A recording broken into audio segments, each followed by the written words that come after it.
Welcome to Rusty Forge. The developers are cooking up a lot for the April update. Armored ladder hatches, a water wheel, a revamped console UI, and more.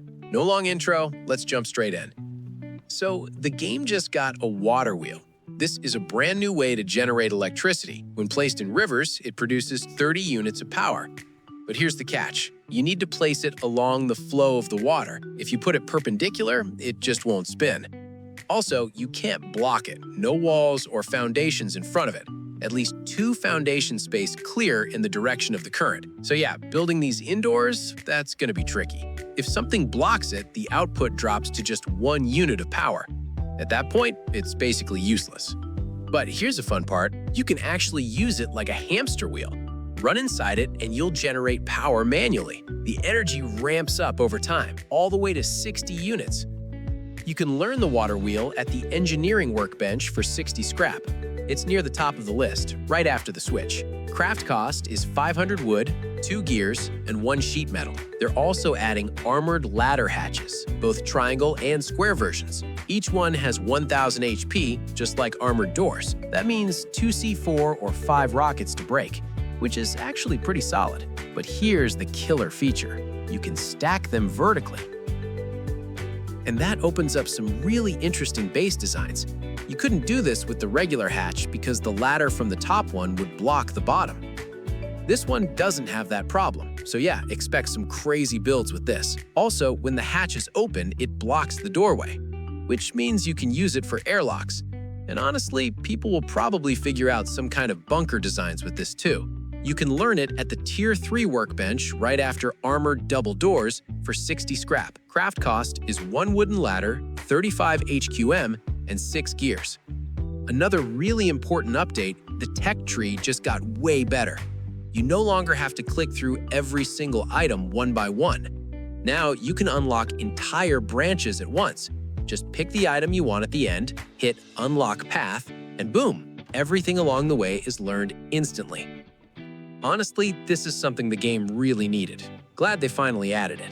This feature actually came out of Hack Week. That's when developers work on things they personally want in the game, not just what's planned by management. By the way, I've got a video on the channel about features from that event.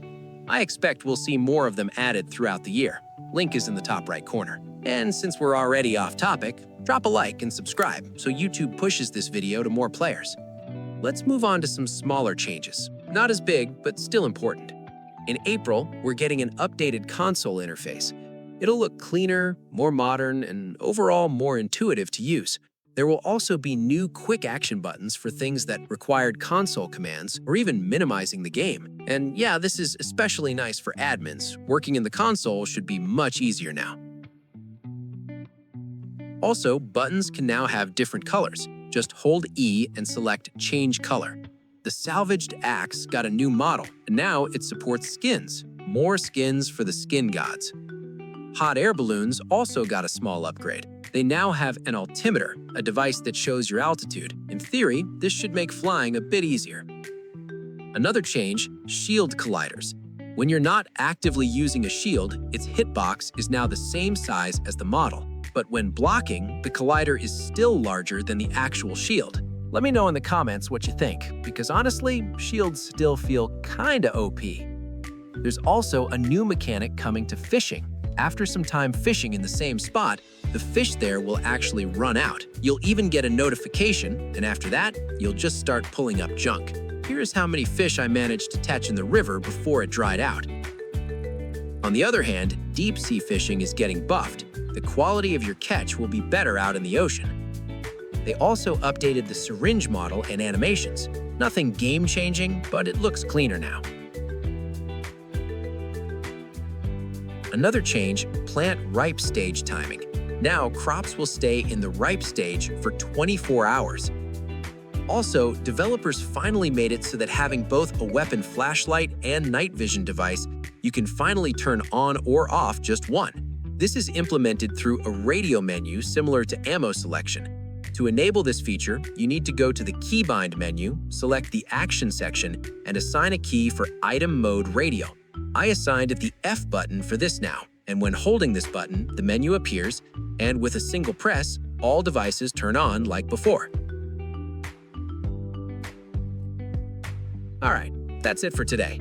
Thanks for sticking till the end. I really appreciate it. If you enjoyed the video or learned something new, drop a like. It really helps the channel grow. And if you're into Rust content like this, hit subscribe so you don't miss the next updates. Also, let me know in the comments, which change are you most excited about? Take care, and I'll see you in the next one.